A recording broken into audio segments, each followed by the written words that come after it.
and we were training at Schofield and here.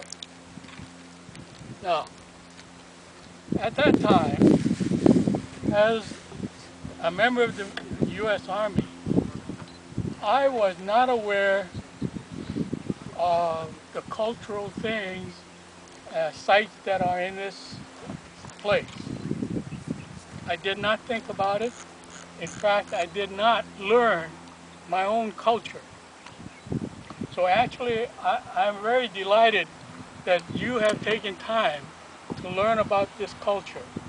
Something about this that I did not have an opportunity, because I was brought up in a time when the Hawaiian language was forbidden and our culture was suppressed.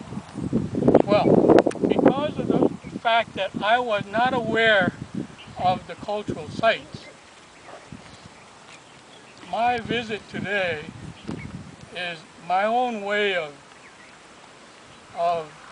asking for forgiveness, because I was in charge of the what was that time called the aerial gunnery platoon, and we were providing helicopters to train the door gunners that had to go to Vietnam.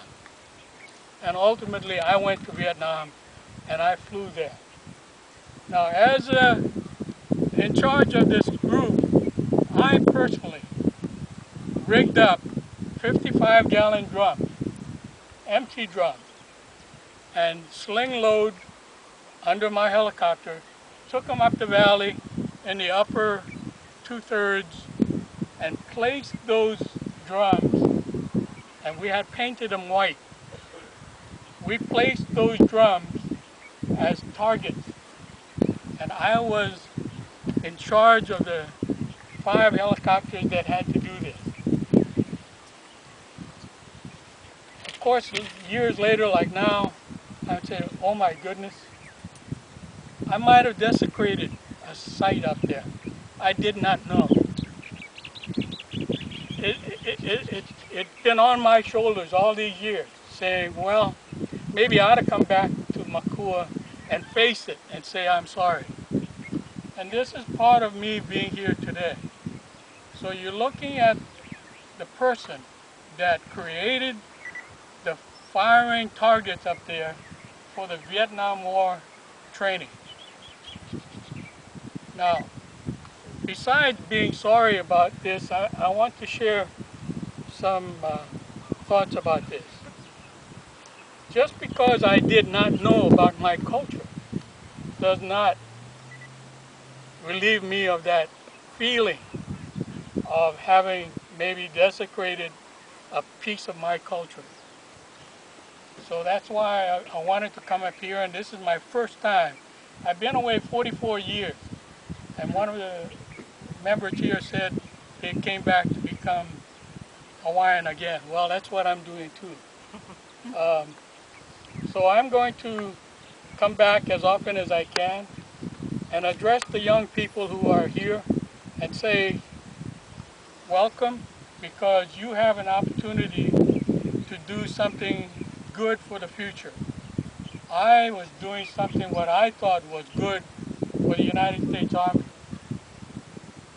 But when I reflect on it, I have sad feelings, because I might have put it in the wrong places up there. I wish I could go there now and look at it. When I walked into the gate, I looked up here. The place looked different from what I saw when I came up here to train.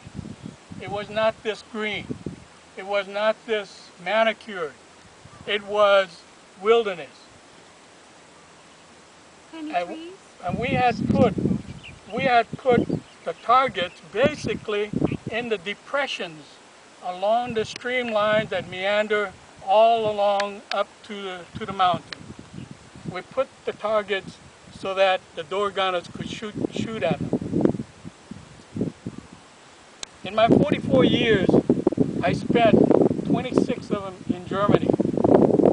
I was there when they closed many of the military installations. I was with the U.S. Army Corps of Engineers, and I went to each of the firing ranges, and we had to make a survey of what damages we caused, what amount of ammunition we left in there, and we had to dig every one of them out. When the Germans came in and inspected and found one shell, they did not pass the United States Army. You go back in there and dig it up again. And they will dig it up, and they will dig it up, and they will dig it up until they find every one of them. So when I hear that Malama Makua intends to train people to look for unexploded ordnance, it is not our job to do that. It is the United States Army that has to go in here and clean it up and put it back in the same condition at which they took it. That is our goal. And we should make them go in there and dig it up like they did for Germany. If they can do that, because the German environmentalists stood there at the gate and say, no, you go back in there and dig it up. Every drop of oil that fell on the ground and went into the soil had to be dug up. Imagine, we had a lot of oil spilled, and they had to take the dirt out, take them to some place, filter them out, bring the dirt back, place it back where it belonged. They were so strict that every tree that the United States Army cut down had to be replaced with another tree. Now, can we do that? I would think so. And would we expect the United States Army to do that for this place? I would think so. I expect that. Having been in the United States Army, I know that it can do it, provided we demand that it be done, like the Germans did for their properties.